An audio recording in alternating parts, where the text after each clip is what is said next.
സുഹൈൽ, ഇതിൽ ഏറ്റവും ഒടുവിൽ വരുന്ന വിവരം ഇസ്രായേലിൽ നിന്നുള്ള ഒരു വാർത്ത തന്നെയാണ്. അതായത് ഇറാനിൽ ഉടനെ ലക്ഷ്യം നേടുമെന്നുള്ളൊരു വാർത്തകളാണ് പുറത്തു വരുന്നത്. നമുക്കറിയാം, ഈ ആണവായുധവും ഉണ്ടാക്കുന്നതുമായി ബന്ധപ്പെട്ടുള്ള കാര്യങ്ങളാണ് യുദ്ധത്തിലേക്ക് നയിച്ചതെന്ന് പറയപ്പെടുന്നുണ്ടെങ്കിലും ഇസ്രായേലിന് ഇറാനിൽ അപ്രഖ്യാപിത ചില ലക്ഷ്യങ്ങളുണ്ട്. അത് ഭരണമാറ്റവും ഖാംനെയെ വകവരുത്തുന്നതുമായി ബന്ധപ്പെട്ടുള്ള കാര്യങ്ങൾ തന്നെയാണ്. അപ്പോൾ അത്തരം ലക്ഷ്യത്തിലേക്ക് ഉടനെ നീങ്ങുമെന്നുള്ള ചില സൂചനകളാണോ? അപ്പോൾ എന്താണ് ഇസ്രായേൽ ലക്ഷ്യം വെക്കുന്നത്? എന്തായിരിക്കാം ഇസ്രായേലിന്റെ ഏറ്റവും പുതിയ ഇത്തരം ഒരു അറിയിപ്പിന് പിന്നിൽ? സുഹൈൽ,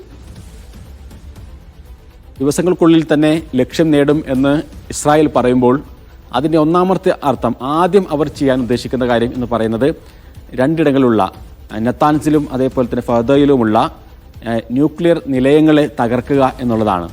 ആദ്യം അത് ചെയ്യുന്നു എന്നുള്ളത്. കാരണം ഇപ്പോഴും ഇസ്രായേലിന് ഭയമുണ്ട്, അവിടെ ഏതെങ്കിലും ഒരു അർത്ഥത്തിൽ ന്യൂക്ലിയർ ആയുധങ്ങൾ ഉണ്ടാക്കാൻ പറ്റാവുന്ന സംവിധാനങ്ങളുണ്ടോ എന്നുള്ളത്.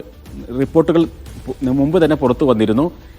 ആദ്യം തന്നെ ആഴ്ചകൾക്കുള്ളിൽ തന്നെ ഈ ഒരു ആയുധം ഉണ്ടാക്കാനുള്ള ശേഷി, യുറേനിയം സമ്പുഷ്ടീകരണം നടത്തി കഴിഞ്ഞാൽ അത് നടത്താനുള്ള ഒരു ശേഷി ഇറാനുണ്ട് എന്ന് നേരത്തെ തന്നെ റിപ്പോർട്ടുകൾ വന്നിരുന്നു.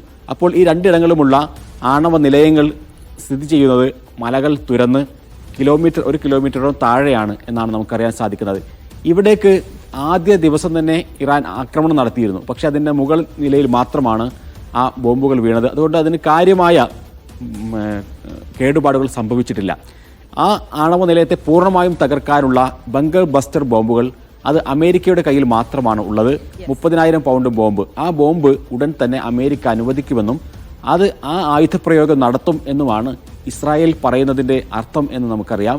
അതാണ് ആദ്യം തകർക്കേണ്ടത് എന്ന് പറയുന്നു. അപ്പോൾ അതോടുകൂടി ഇറാനെ എല്ലാ അർത്ഥത്തിലും സമ്മർദ്ദത്തിലാക്കാൻ കഴിയും.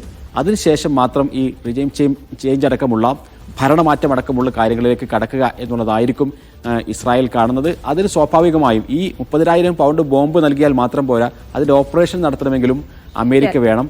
അമേരിക്ക അങ്ങനെ ഒരു ഓപ്പറേഷൻ നടത്തണമെങ്കിൽ അത് എവിടെ നിന്നായിരിക്കും? അത് ഗൾഫ് രാജ്യങ്ങളിൽ നിന്ന് ആവണം ഒന്ന്, അല്ല എങ്കിൽ ഇന്ത്യൻ മഹാസമുദ്രത്തിലെ പ്രധാനപ്പെട്ട അവരുടെ ക്യാമ്പിൽ നിന്നായിരിക്കണം. അപ്പോൾ ഈ ഗൾഫ് രാജ്യങ്ങളിൽ നിന്ന് ആവാതിരിക്കാൻ വേണ്ടിയുള്ള പരമാവധി ശ്രദ്ധ അവിടെ നിന്നുള്ള ഭരണാധികാരികൾ നടത്തുന്നു എന്നുള്ളത് കൂടി പ്രധാനമാണ്.